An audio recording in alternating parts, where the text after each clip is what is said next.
Assalamualaikum warahmatullahi wabarakatuh.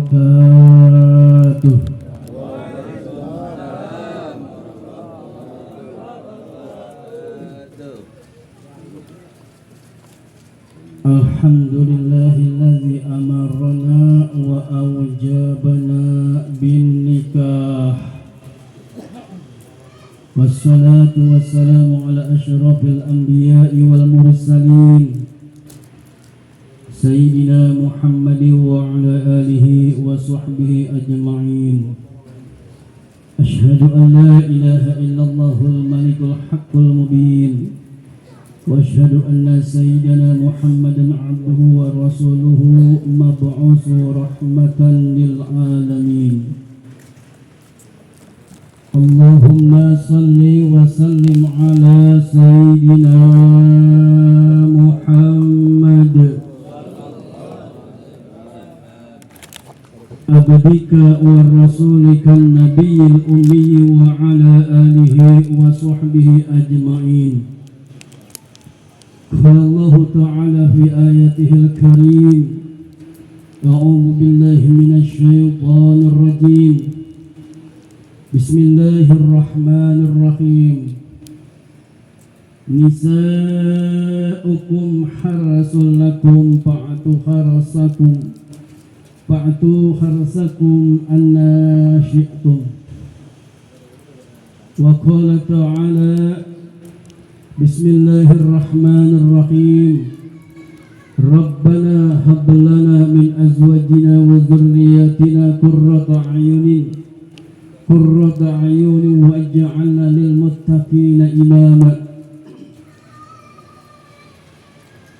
Wa qala ta'ala Bismillahirrahmanirrahim. Rabbana atina fid dunya hasanah wa fil akhirati hasanatan wa qina adzabannar. Wa qala an-nabiy sallallahu alaihi wa alihi wasallam, miskinur rajulin laisa lahu zawjah.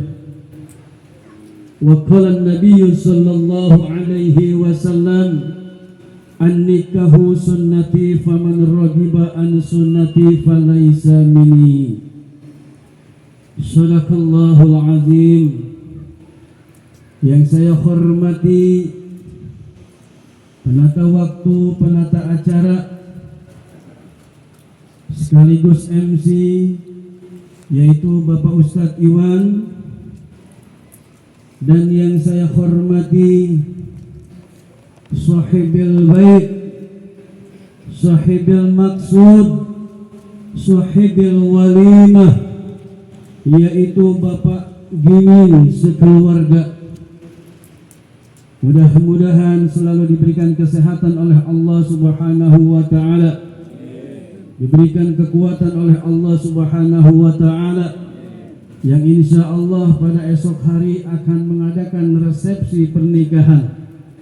Mudah-mudahan di dalam resepsinya, di dalam hajatnya, mudah-mudahan Allah memberikan kebarokahan, dan mudah-mudahan Allah memberikan keridhaan.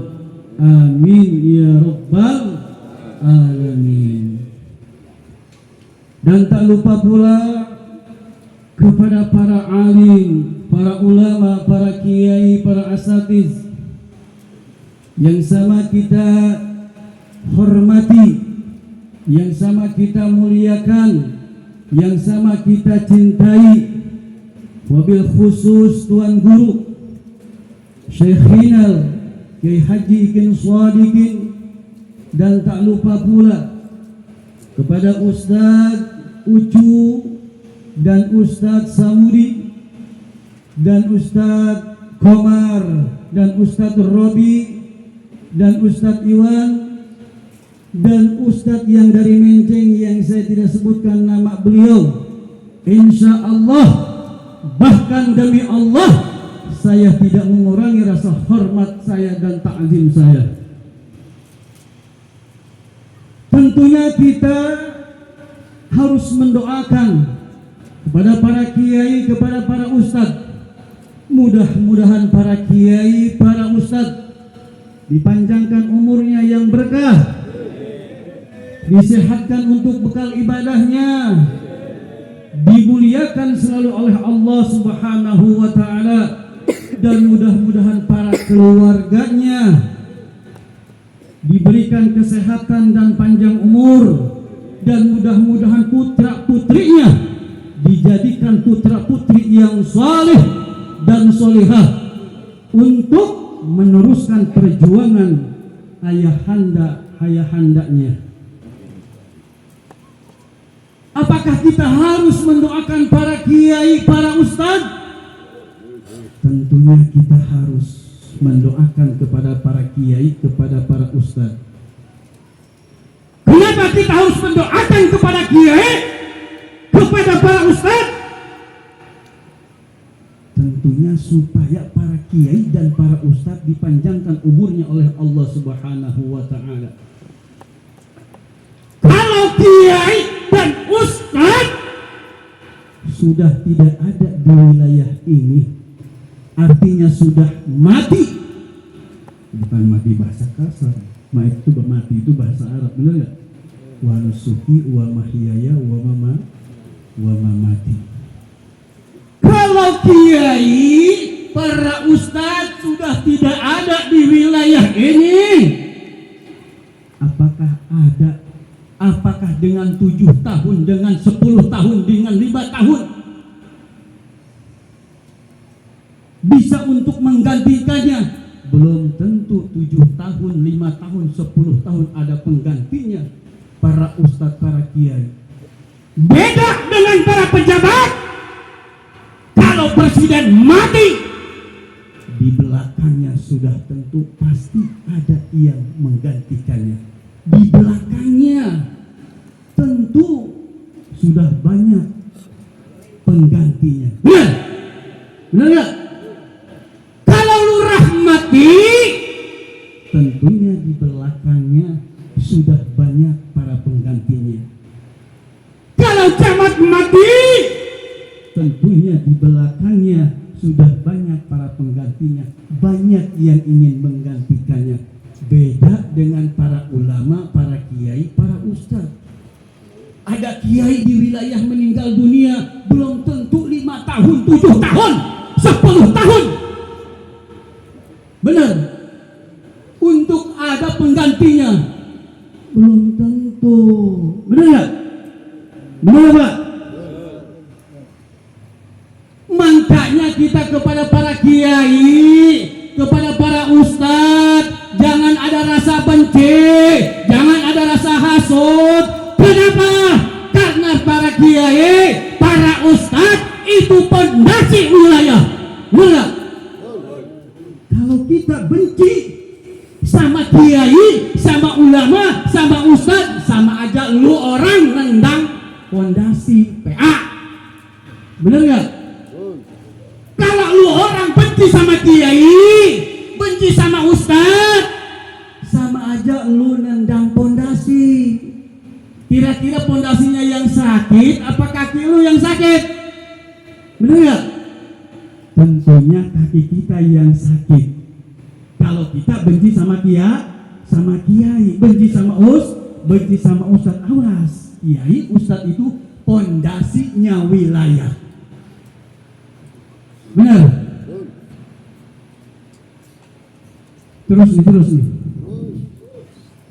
Kayak gini, bangsa gini. Dan yang saya hormati, para tokoh masyarakat, para sesepuh, para tokoh pemuda, yang saya hormati, dan tak lupa pula pada aparatur pemerintah baik sipil maupun militer, wabil khusus kepada pejabat setempat yang saya hormati. Mudah-mudahan selalu mendapatkan bimbingan daripada Allah Subhanahu wa ta'ala. Dan tak lupa pula ini ibu-ibu ada yang hadir nggak sini? Nggak ada ya? Dan tak lupa pula kepada para kaum bapak, para kaum pemuda, pemudi nggak ada ya, para kaum pemuda umat baginda Nabi besar Muhammad rahimakumullah.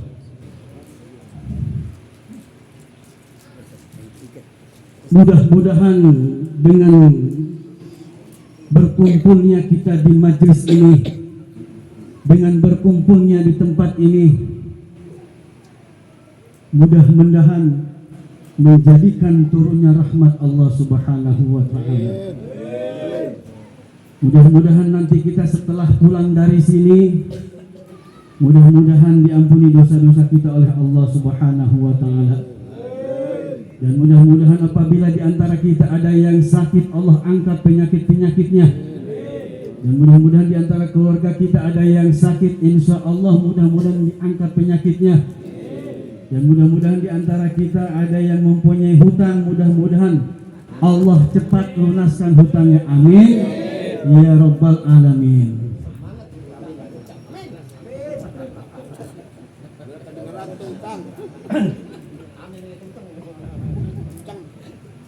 Terus ini.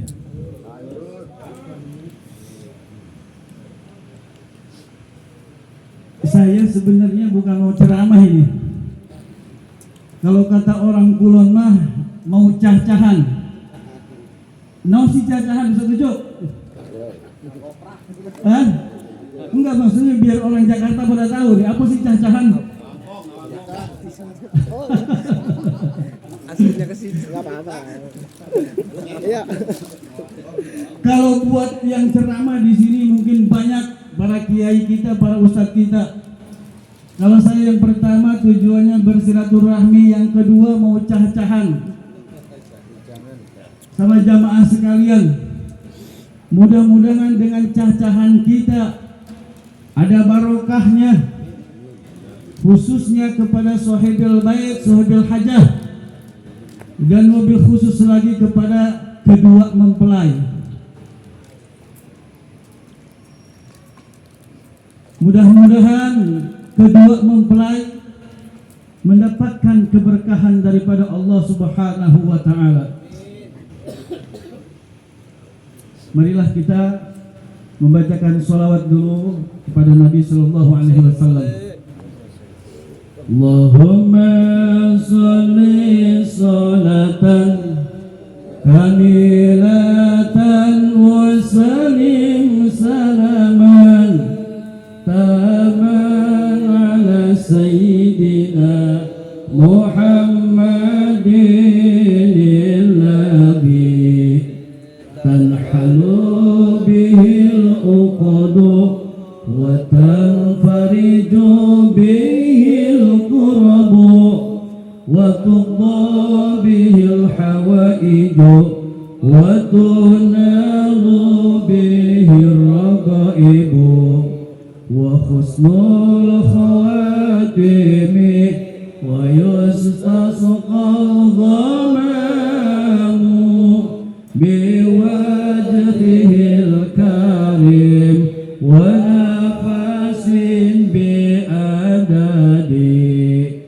nafasin biadadi kulli ma'lumina wa nafasin biadadi fi kulli ma'lumina. Allahumma salli wa sallim alaihi. Mudah-mudahan bacaan sholawat kita bersama, mudah-mudahan Allah memberikan keberkahan kepada kita, dan mudah-mudahan barokahnya sholawat yang kita baca bersama, mudah-mudahan ada hikmahnya, ada barokahnya untuk pengantin baru. Mudah-mudahan kita membaca sholawat bersama, kita mendapatkan syafaatul uzma dari baginda Rasul Sallallahu Alaihi Wasallam. Ada malaikat yang Allah ciptakan, ada malaikat yang Allah ciptakan, namanya Sayyahid. Malaikat syahid itu tugasnya menyampaikan salam kepada Rasulullah sallallahu alaihi wasallam. Kalau ada umat baginda Nabi sallallahu alaihi wasallam yang membaca salawat satu kali, maka oleh malaikat syahid disampaikan kepada Rasulullah sallallahu alaihi wasallam. Kata malaikat syahid, "Ya Rasulullah, ada umatmu yang salam kepadamu satu kali." Kata Rasulullah, "Salam kembali, sampaikan kepada dia." Kalau kita salam lagi, baca sholawat lagi, disampaikan oleh malaikat itu kepada Rasulullah sallallahu alaihi wasallam, "Ya Rasul, umatmu salam lagi, salamkan kembali kepada dia yang membaca sholawat kepadaku."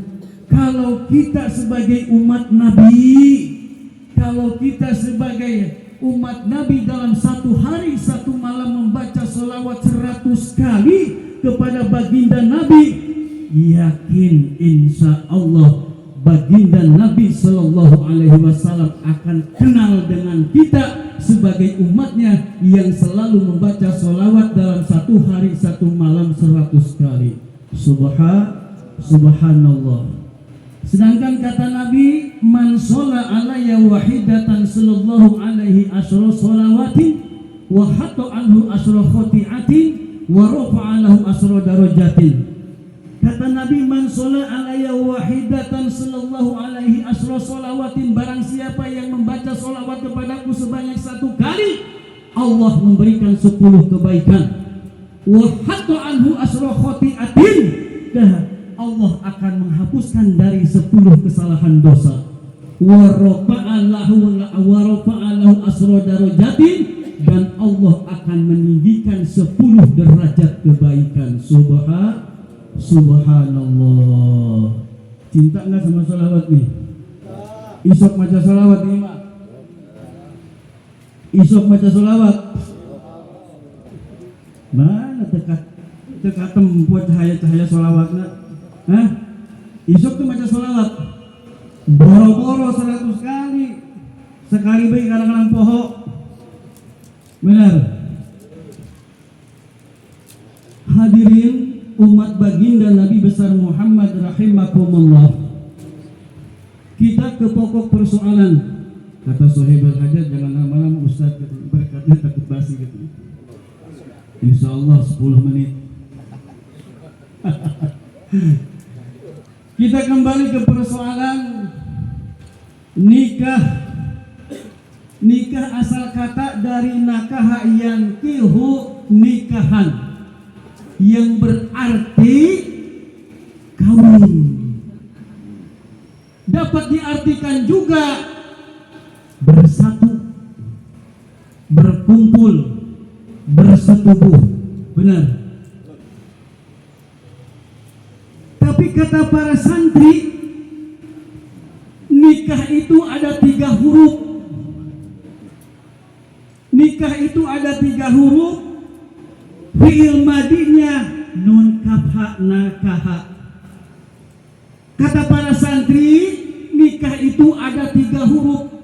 Yang pertama huruf nun, yang kedua huruf kaf, yang ketiga huruf ha. Nun kalau diartikan oleh para jawara, nunnya ini nancep.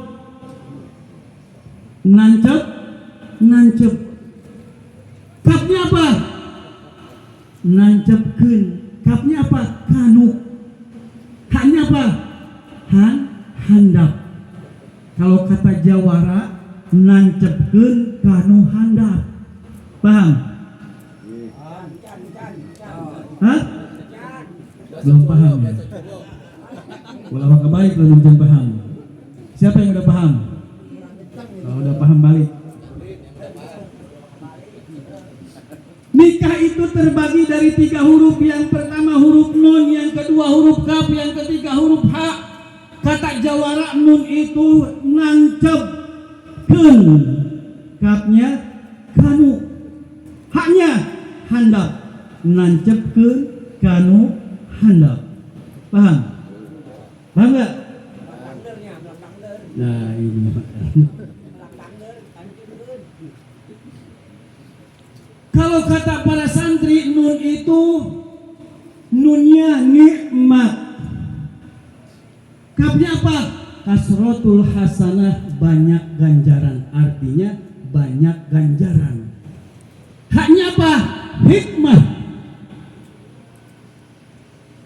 Hadirin umat baginda Nabi besar Muhammad sallallahu alaihi wasallam, ada 3 macam ibadah. Yang pertama, ada ibadah sakit, yaitu ibadah behitan. Benar nggak? Ada ibadah yang ibadahnya sakit, yaitu ibadah hitan. Ada ibadah yang capek sampai main fisik, tenaga, yaitu ibadah haji. Ada ibadah nikmat. Apa itu ibadah nikmat? Ibadah nikah. Hadirin umat baginda Nabi besar Muhammad sallallahu alaihi wasallam, karena ini sudah pengantin baru, mungkin saya hanya beri masukan saja sedikit kepada pengantin baru. Ini ada nggak pengantin barunya nih? Hah? Nggak ada ya? Oh. Karena ini sudah menikah, saya cuma memberikan masukan kepada khususnya kepada pengantin baru dan umumnya kepada pengantin bari. Apa sih pengantin baru? Kalau pengantin baru, kalau kata orang Sunda, barungah. Barungah. Kalau kata orang Jakartanya apa nih? Bahagia. Kalau pengantin baru, kenapa bisa dikatakan barungah? Masuk kamar, lemari baru. Tadi lamun dibawakeun. Masuk kamar, ranjang baru, lamun dibawakeun. Di dalam kamar ada kasur baru. Beda dengan pengantin bari. Apa sih pengantin bari? Ini bapak-bapak semua ini termasuk saya, ini pengantin bari. Pengantin bari? Pengantin baringung. Nih bapak-bapak semua ini termasuk saya, ini pengantin bari yang setiap harinya di dalam hatinya baringung terus. Benar? Kenapa baringung terus? 2 hari lagi bayar motor, seminggu lagi ini mau bayar kontrakan. Benar? Kalau yang masih pada ngontrak, belum bayaran anak sekolah, istri lagi hamil, mertua udah 3 bulan cembentut aja. Benar? Ini pengantin bari, namanya pengantin baringung. Benar gak? Ini muka-muka pengantin bari nih, termasuk kayak saya. Beda dengan pengantin baru. Kalau pengantin baru mah serba baru. Ada pantun, jalan-jalan ke pasar baru, pulangnya beli rambutan. Sungguh indahnya pengantin baru di dalam kamar cubit-cubitan. Benar gak?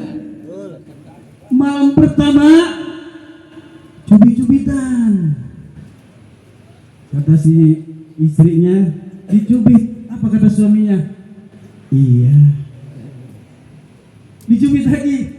Iya. Dicubit lagi. Ntar.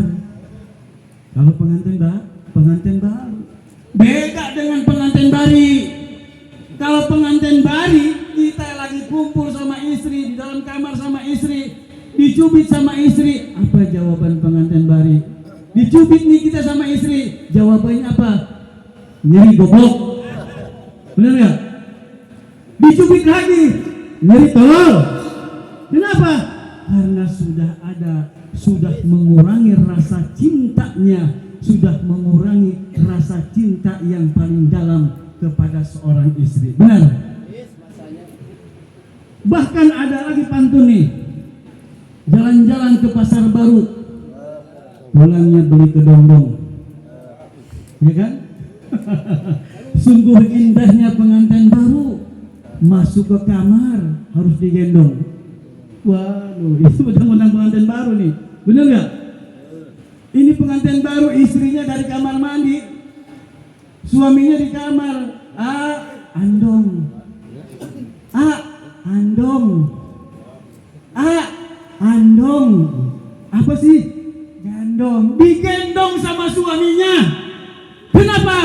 Karena masih penuh rasa cinta dalam lubuk hati yang paling dalam.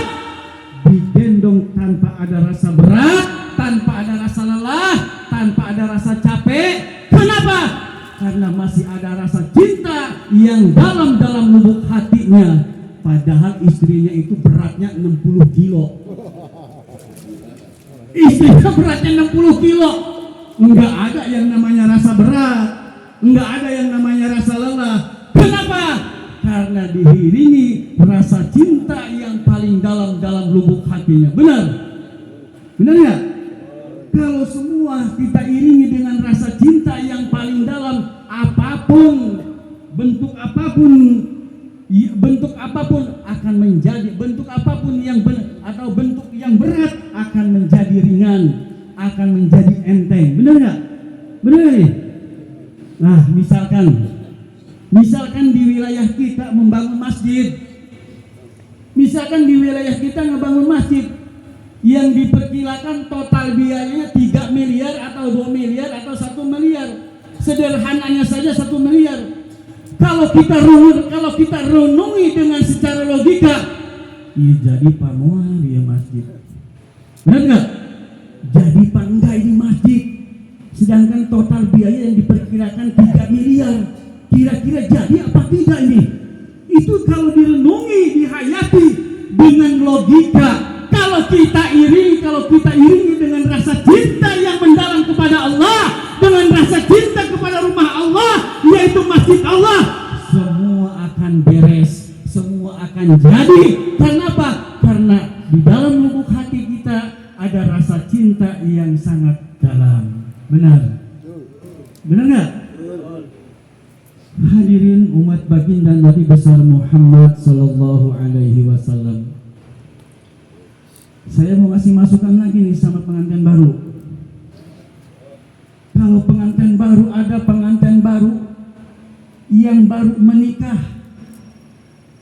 Berarti kan kalau sudah menikah berarti awal menjalani rumah tangga. Di dalam kamar seorang istrinya mengutarakan kepada suaminya, menyampaikan kepada suaminya. Kenapa? Karena seorang istri, karena istrinya solehah. Istrinya menyampaikan, mengutarakan isi hatinya dengan kata-kata syair kepada suaminya. Begini syairnya. Kata istrinya, yang istrinya solehah istrinya. Kata istrinya, kau ingin menjadi surga dalam lembaran hidupmu, ku jadikan engkau imam, bimbing aku ke jalan yang benar. Hebat gak kalau punya istri solehah tuh? Malam pertama latihnya di intro. Malam pertama seorang suaminya diberikan masukan oleh seorang istri yang solehah. Aku ingin berumah tangga bagaikan apa? Baiti jannati. Jangan sampai ada di dalam rumah tangga kita itu cekcok. Jadikan rumah tangga kita sebagai baiti jannati, rumahku, surgaku. Dan mudah-mudahan aku ingin dalam lembaran hidupmu ini menjadi rumah tangga sampai kita di surga Allah Subhanahu wa taala. Engkau aku jadikan imam agar engkau bisa membimbing aku ke jalan yang benar beserta anak-anak kita membimbing ke jalan yang benar. Wow, hebat nggak punya istri begitu? Tapi nggak sampai segitu, disambung lagi oleh istrinya. Cintai aku karena Allah, sayangi aku karena Allah, kasihi aku karena Allah, miliki aku karena Allah, semua milik Allah. Kata istrinya, rumah tangga tanpa ada rasa cinta, rumah tangga tanpa ada rasa kemesraan bagaikan boneka. Bener nggak? Bener nggak? Bener aja nih. Rumah tangga tanpa ada rasa cinta, tanpa ada rasa kemesraan bagaikan boneka. Bener nggak? Paham nggak nih? Istri walaupun bahenol demplon, mulus, kalau tanpa ada rasa cinta, tanpa ada rasa kemesraan, ketika dia ngedangkat, benar, bagaikan boneka. Boro-boro kita mau make, misalkan, karena tidak ada rasa cinta, tidak ada rasa kemesraan, tidak ada rasa kemesraan. Berarti bagaikan boneka. Sayangi aku karena Allah. Di antara rumah tangga harus saling menyayangi. Untuk apa? Untuk menjadikan rumah tangga yang samawa. Kasihi aku karena Allah. Di dalam rumah tangga harus saling mengasihi. Kenapa? Kalau kita saling mengasihi, tidak ada sumput-sumputan dalam rumah tangga, insya Allah kepada siapapun, khususnya kepada orang tua kita, kepada orang tuanya, tidak ada tersembunyi, tidak ada ketersembunyian. Benar? Miliki aku karena Allah. Di antara rumah tangga harus saling memiliki. Kalau suami punya ini berarti itu milik istri juga. Kalau istri punya ini berarti milik suami juga. Semua hakikatnya milik Allah Subhanahu wa taala. Benar? Benar ya nih? Hadirin umat baginda Nabi besar Muhammad sallallahu alaihi wasallam, kalau rumah tangga yang kedua tadi apa namanya? Kasratul hasanah. Ya. Kasratul hasanah itu artinya banyak ganjaran. Kalau kata orang Sunda, loba ganjaran. Di dalam pernikahan itu banyak keistimewaan yang Allah berikan.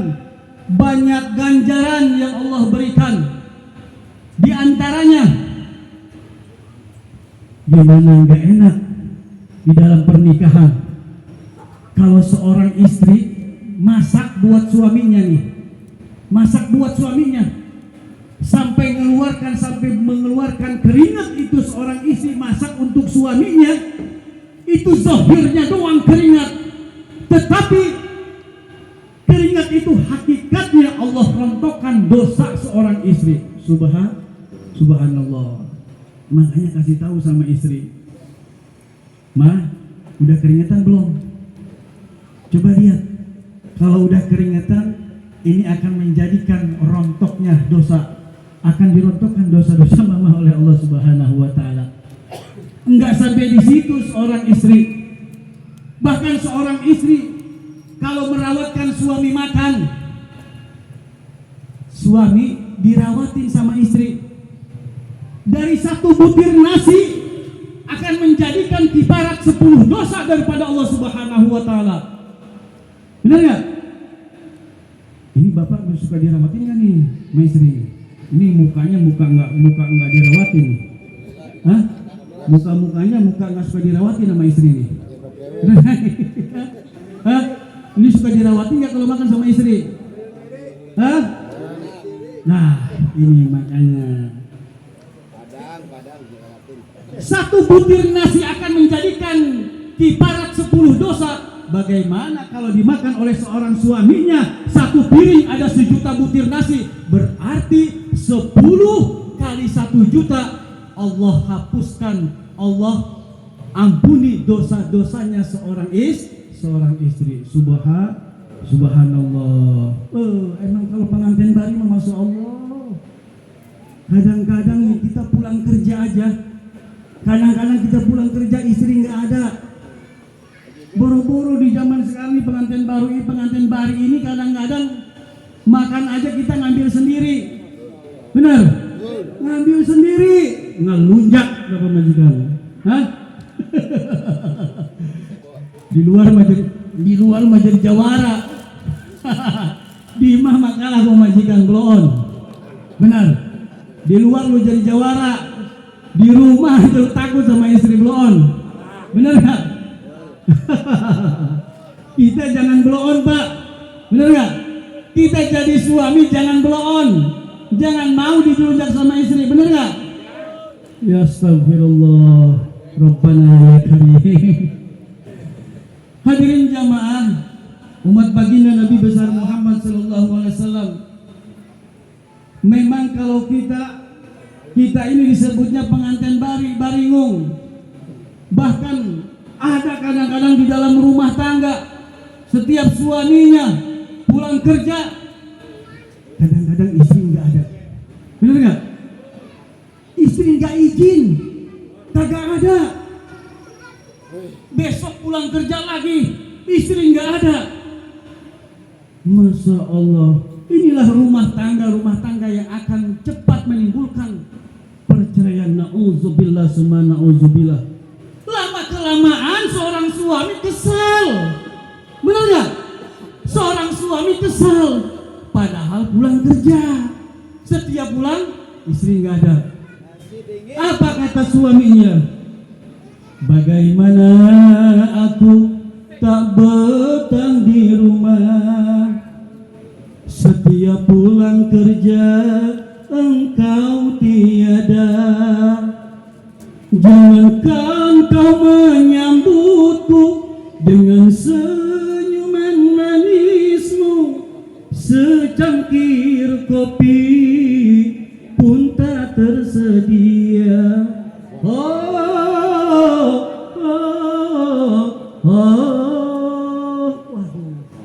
Ini suaminya tambah kesal. Kesal, tambah kesal lagi suaminya. Akhirnya kagak pulang. Apa kata suaminya? Sekalinya pulang malam. Ku pulang malam karena tak tahan mencari hiburan di luar rumah. Itu kata suaminya. Benar gak? Salahkah aku, dosakah aku bila dirimu tak lagi mencinta? Waduh. Hah? Benar gak nih? Hadirin jamaah yang dimuliakan Allah Subhanahu wa ta'ala,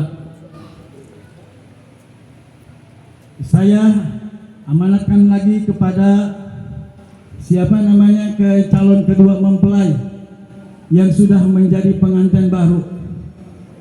Mudah-mudahan di dalam rumah tangganya Allah jadikan rumah tangga sakinah, mawadah, warahmah. Rumah tangga, kita menjalankan rumah tangga itu tidak gampang, tidak mudah, banyak lika-likunya dalam kehidupan. Kata guru kita bagaikan kapal di lautan, benar. Tapi kata Nabi Sallallahu Alaihi Wasallam, rumah tangga ini mendapatkan rumah tangga yang sakinah, enggak ada lagi kuncinya, yaitu apa? Dirikan sholat. Benar enggak? Rumah tangga ingin mendapatkan yang sakinah, kata Nabi, kerjakan sholat. Karena di dalam sholat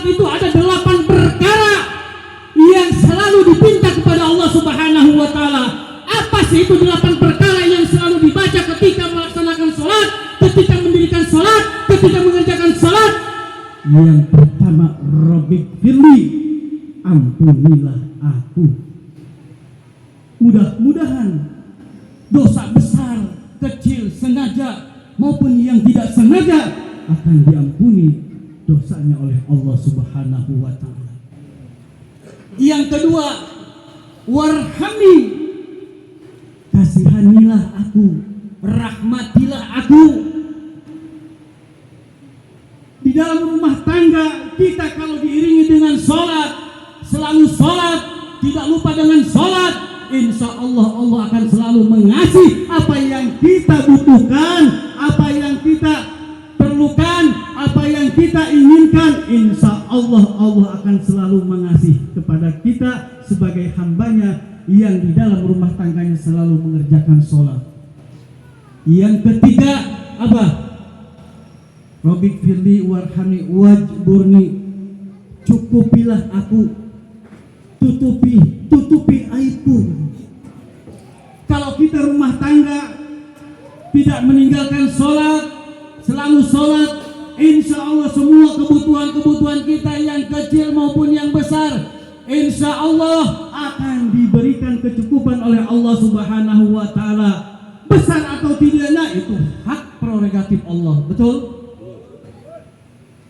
Apalagi warfa'ni, angkat derajatku. Di dalam rumah tangga kalau kita tidak tinggal sholat, kalau kita selalu melaksanakan sholat, insya Allah yang tadinya kita ikut sama mertua, yang tadinya ikut kita numpang sama mertua, insya Allah akan diangkat derajat kita sehingga Allah memberikan kemudahan kita bisa ngontrak. Dari ngontrak bisa punya rumah. Dari punya rumah kita bisa punya kontrak, bisa punya kontrakan. Dari punya kontrakan kita bisa menunaikan ibadah haji. Insya Allah kalau kita rumah tangga tidak meninggalkan sholat, maka Allah akan mengangkat derajat kita dari kesusahan hingga sampai kesenangan. Subhanallah. Apalagi warzuqni. Nah, di sini kadang-kadang nih, apa yang tidak ada dalam sholat? Warzuqni, berilah aku rizki ya Allah. Kita selalu mohon kepada Allah untuk memohon rizki kepada Allah. Masalah diberinya oleh Allah besar atau kecilnya itu hak Allah. Allah yang punya takaran. Allah yang maha tahu si anu kebutuhannya ini. Kalau diberikan pas-pasan, nah kita harus introspeksi diri, jangan suuzon kepada Allah. Benar. Yang keberapa ini? Wa'afini, maaf, berilah aku kesehatan. Di dalam rumah tangga kalau kita tidak meninggalkan sholat, belum pernah meninggalkan sholat, insya Allah kita di dalam rumah tangga kita paling diberikan ujian sakit kepala, paling ujian panas dingin, ujian mentret. Benar. Beda sama orang-orang yang berumah tangga tidak melaksanakan sholat, tidak mengerjakan sholat, ngumpulin duit sebanyak mungkin, sudah banyak. Itu duit itu dikirim sama Allah ke rumah sakit Cengkareng. Karena apa? Rizkinya yang tidak mengandung keberkahan daripada Allah Subhanahu wa ta'ala. Kalau rumah tangga diiringi dengan sholat, tidak pernah meninggalkan sholat, selalu mengerjakan sholat, maka rumah tangganya walaupun kita diberikan sakit oleh Allah, yaitu paling sakitnya sakit ujian, bukan sakit ajab. Paling sakitnya sakit panas dingin, sakit kepala, mencret. Tapi jangan coba-coba rumah tangga tidak melaksanakan sholat kepada Allah. Awas, hati-hati. Duit yang kita kumpul dari hasil gaji kita setiap bulan, awas, Allah kirim ke rumah sakit Cengkareng, baru tahu lo. Benar? Awas, hati-hati. Allah maha tahu. Yang keberapa ini? Yang terakhir, wa'fu ani. Kalau kita selalu sholat, selalu menjalankan sholat, selalu mendirikan sholat, berarti kita selalu mohon ampun kepada Allah Subhanahu wa ta'ala. Benar gak? Mudah-mudahan dengan dosa-dosa kecil, dosa besar, Kalau kita selalu mengerjakan sholat, insya Allah dosa-dosa kita akan diampuni oleh Allah Subhanahu wa Ta'ala. Ada ulama mengatakan yang namanya sholat itu setiap hari, setiap waktu 5 kali itu adalah tobat harian. Paham nggak? Sholat dalam satu hari satu malam 5 kali, itu ada ulama mengatakan 1 hari 1 malam kita melaksanakan sholat itu disebutnya tobat harian kepada Allah. Ada tobat mingguan, apa itu? Sholat Jum'ah. Ada lagi tobat tahunan. Apa tobat tahunan? Ketika kita bertemu dengan Ramadan, itu tobat tahunan. Ada tobat 1 kali yang bisa dilakukan seumur hidup 1 kali, yaitu tobat menunaikan ibadah haji. Subhanallah. Mungkin itu saja yang bisa saya sampaikan karena udah lebih dari yang ditentukan. Mudah-mudahan untuk kita semua, mudah-mudahan ada hikmahnya dan ada manfaatnya. Silaturahmi saya ini kepada para jamaah sekalian. Karena Sohibil Bait, Pak Ustaz, jangan lama-lama kan, 30 menit aja katanya. Ini sudah lebih dari 30 menit nih. Nggak tahu dihitung lembur, nggak tahu. Tapi bingung saya sama saudara ini. Ya. Jadi mudah-mudahan apa yang bisa saya sampaikan ada hikmahnya, ada manfaatnya khusus untuk pribadi saya, umumnya untuk para jamaah sekalian, dan khususnya juga untuk Sohibil Hajah, Sohibil Maksud, Sohibil Walimah, dan mobil khususnya lagi untuk pengantin baru. Mudah-mudahan pengantin baru Allah berikan rumah tangga sakinah, mawadah, warahmah, dan mudah-mudahan di dalam rumah tangganya Allah berikan keabadian hingga akhir hayatnya. Itu saja yang bisa saya sampaikan. Mohon maaf atas segala kekurangan dan kesalahan. Assalamualaikum warahmatullahi wabarakatuh. Warahmatullahi wabarakatuh. Selanjutnya yaitu doa penutup.